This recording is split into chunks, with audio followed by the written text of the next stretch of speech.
Hi hello नमस्कार, स्वागत आहे तुमचं गार्डनिंग विथ सुवर्णा या आपल्या यूट्यूब चॅनलमध्ये. उन्हाळ्याची चाहूल लागली की सुंदर सुवासिक पांढरी शुभ्र अशी मोगऱ्याची फुले फुलायला लागतात. सुंदर मोगऱ्याच्या फुलांचा उपयोग गजरे बनवण्यासाठी, वेण्या बनवण्यासाठी, अत्तर बनवण्यासाठी, त्याचप्रमाणे सुगंधित तेल बनवण्यासाठी सुद्धा होतो. बऱ्याच वेळा मोगऱ्याच्या प्लांटची वाढ तर व्यवस्थित होते, पण त्याला कळ्या येत नाहीत, मोठ्या प्रमाणावर फुले येत नाहीत. त्याचप्रमाणे बऱ्याच वेळा कळ्या आहेत त्या फुलायच्या आधीच गळून जातात. आजच्या व्हिडिओमध्ये मी तुमच्याशी शेअर करणार आहे की मोगऱ्याच्या प्लांटला भरपूर प्रमाणामध्ये फुले येण्यासाठी कोणत्या टिप्स फॉलो करायच्या. त्यासाठी व्हिडिओ शेवटपर्यंत पहा. मोगऱ्याच्या प्लांटची वाढ व्यवस्थित होण्यासाठी आणि त्याला भरपूर प्रमाणामध्ये फुले येण्यासाठी सगळ्यात महत्त्वाची गोष्ट आहे ती म्हणजे सूर्यप्रकाश. या प्लांटला दिवसातून 5 ते 6 तास तरी थेट सूर्यप्रकाश आवश्यक आहे. त्यामुळे घरातील कुंडी अशा ठिकाणी ठेवा की ज्या ठिकाणी 5 ते 6 तास तरी सूर्यप्रकाश प्लांटला मिळेल.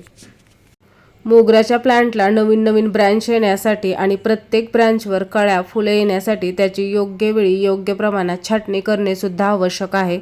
फेब्रुवारी-मार्च महिन्यामध्ये मोगऱ्याची छाटणी करायची, त्यामुळे त्याला नवीन नवीन ब्रँचेस येतात आणि प्रत्येक ब्रँचवर मग कळ्या आणि फुले येतात. प्लांटला भरपूर प्रमाणामध्ये फुले येण्यासाठी त्याला योग्य प्रमाणामध्ये खत देणं सुद्धा आवश्यक आहे. खतामुळे मातीचा पोत आहे तो चांगला राहतो, झाडांना पोषण मिळतं आणि भरपूर प्रमाणामध्ये कळ्या आणि फुले येण्यासाठी मदत होते. या ठिकाणी महिन्यातून एकदा आपण कंपोस्ट, वर्मी कंपोस्ट, कुजलेलं शेणखत यासारखी सेंद्रिय खते कुंडीमध्ये घालायची आहेत. त्यामुळे मातीचा पोत चांगला राहतो आणि प्लांटची वाढ व्यवस्थित होते आणि भरपूर प्रमाणामध्ये कळ्या आणि फुले येण्यासाठी मदत होते. खत दिल्यानंतर ते मातीमध्ये व्यवस्थित मिक्स करून घ्यायचं आहे आणि त्यानंतर पाणी द्यायचं आहे. त्यामुळे खतामधील जे पोषक घटक आहेत ते प्लांटमध्ये लवकर शोषले जातात. मोगऱ्याच्या प्लांटला भुसभुशीत माती आवडते.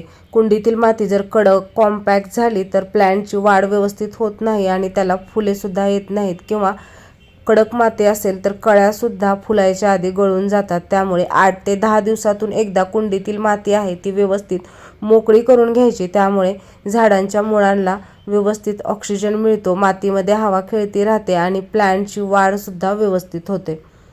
या सगळ्या टिप्स फॉलो करण्यासोबतच आपण महिन्यातून एकदा अगदी 2 रुपयाची वस्तू मोगऱ्या प्लांटसाठी वापरली तर याला भरपूर प्रमाणामध्ये कळ्या आणि फुले येतात. या ठिकाणी मी 2 चॉक घेतलेले आहेत. अशा पद्धतीचे खडू आपल्या घरामध्ये अवेलेबल असतात किंवा कोणत्याही जनरल स्टोअरमध्ये अगदी 1 ते 2 रुपयामध्ये आपल्याला मिळतात. ते आपल्याला व्यवस्थित कुटून घ्यायचे आहेत आणि 1 ते 2 चमचे अशा पद्धतीने पावडर आहे ते आपल्याला कुंडीमध्ये महिन्यातून एकदा मिक्स करून घ्यायचे आहे. तुम्ही खडूची पावडर कुंडीमध्ये मिक्स करू शकता किंवा खडूचे मोठे मोठे तुकडे करून ते सुद्धा कुंडीतील मातीमध्ये पुरू शकता.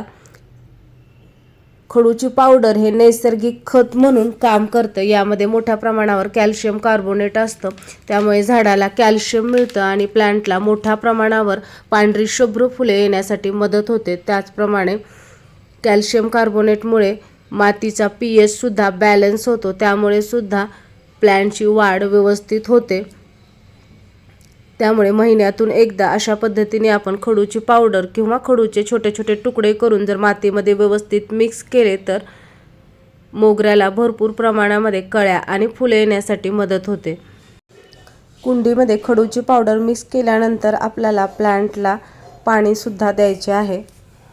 अशा प्रकारे जर आपण मोगऱ्याच्या प्लांटची योग्य वेळी योग्य प्रमाणामध्ये छाटणी केली, 5 ते 6 तास सूर्यप्रकाश मिळेल अशा ठिकाणी कुंडी ठेवली, योग्य प्रमाणात पाणी, महिन्यातून एकदा सेंद्रिय खते आणि त्याचबरोबर 1-2 चमचे आपण खडूची पावडर जर मातीमध्ये व्यवस्थित मिक्स केली तर मोगऱ्याला भरपूर प्रमाणामध्ये कळ्या आणि फुले येतात. तुम्हाला जर आजचा व्हिडिओ आवडला असेल तर लाईक करा, शेअर करा आणि गार्डनिंग रिलेटेड नवीन नवीन व्हिडिओ पाहण्यासाठी आपल्या चॅनलला सबस्क्राईब करा.